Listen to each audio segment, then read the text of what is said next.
You typed 3 different versions of the same message. None of them left your phone. Maybe it was just, hey. Maybe it was something longer, something you rewrote until it sounded casual enough to not mean anything and careful enough to still mean everything. And then you looked at it for a while, and then you put the phone down, not because you didn't want to send it, but because some part of you was already bracing for the version of this where it just sits there, unread, or read and still nothing. If you've ever felt your thumb hover over send a little too long, you already know this isn't really about the message. Today, I want to talk about what's actually happening in that pause, the science of it, and why it's a lot less about you being too much and a lot more about something your nervous system was built to do.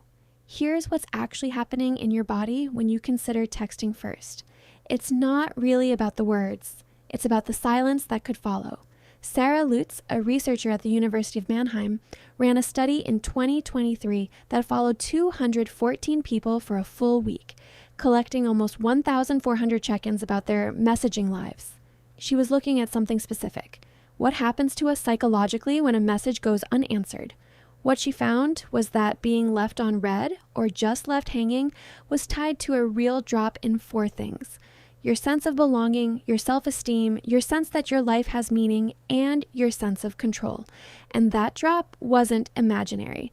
It was consistently measurable, message after message, across an entire week of ordinary life.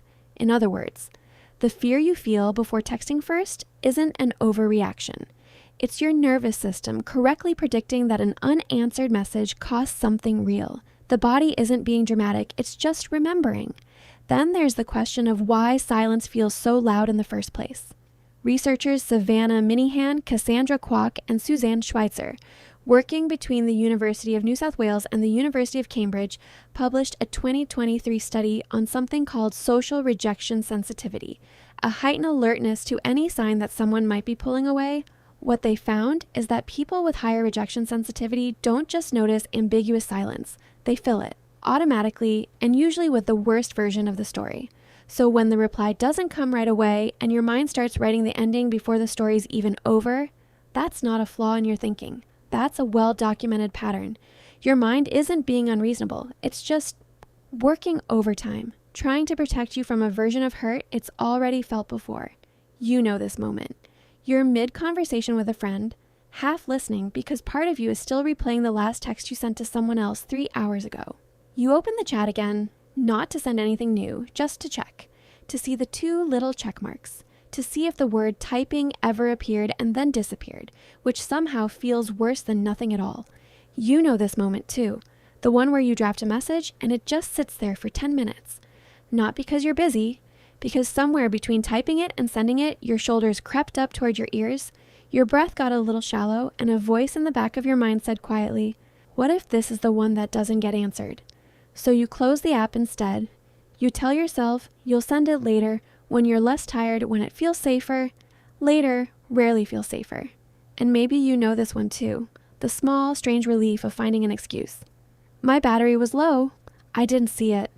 Reaching for a reason your phone might have failed you because that reason is so much easier to hold than the real one, that you were scared, plainly and simply, of putting something out into the world and getting nothing back. Here's the thing worth sitting with. The fear was never really about the text message. It was about what you learned somewhere along the way to expect when you reach for someone. Elisabetta Sagone and her colleagues at the University of Catania studied this in 2023, looking at nearly 400 adults and how their attachment styles connected to their sense of well-being. What they found was something quietly important. People whose attachment leans anxious tend to carry a strong, persistent need for reassurance. And when that reassurance doesn't come quickly or clearly, their well-being takes a real hit. Not because they're needy, because somewhere earlier in life, reaching out and being met wasn't something they could always count on. So if texting first feels like standing at the edge of something, it's because, in a way, you are. You're not just sending a message. You're reopening an old question. If I reach out, will someone reach back?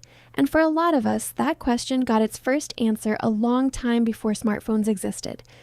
Here's the reframe. The fear of texting first isn't proof that something's wrong with you. It's proof that reaching out once cost you something, and your body is still trying to protect you from paying that price again. That's not a flaw to fix. That's just a nervous system doing its job a little too well in a world that moved faster than it did. There's something I want to sit with before we close. Every time you reach out first, to anyone, about anything, you're doing something quietly brave. You're offering a small piece of yourself into a space you can't control the outcome of. That's not weakness. That's one of the oldest forms of trust there is. Older than phones, older than language probably. The willingness to go first without knowing if you'll be met. Maybe the goal isn't to stop feeling the fear before you hit send.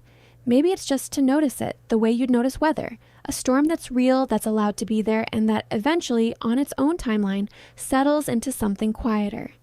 You don't have to talk yourself out of the fear to move through it. You just have to let it sit in the passenger seat while you send the message anyway, if that's what you choose to do. And if the reply doesn't come the way you hoped, that says something about timing, about someone else's day, about 100 things you'll never fully know. It was never a verdict on whether you were worth answering.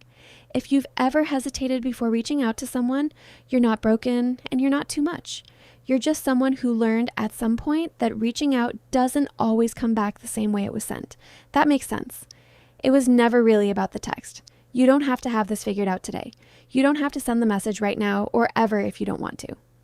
This was never about a step to take. It was just about understanding a little more gently why the pause before sending feels the way it does. If this video kept you company today, maybe there's someone else who could use that company too. And if you want to sit with us again sometime, the door's always open. Take your time, find your still,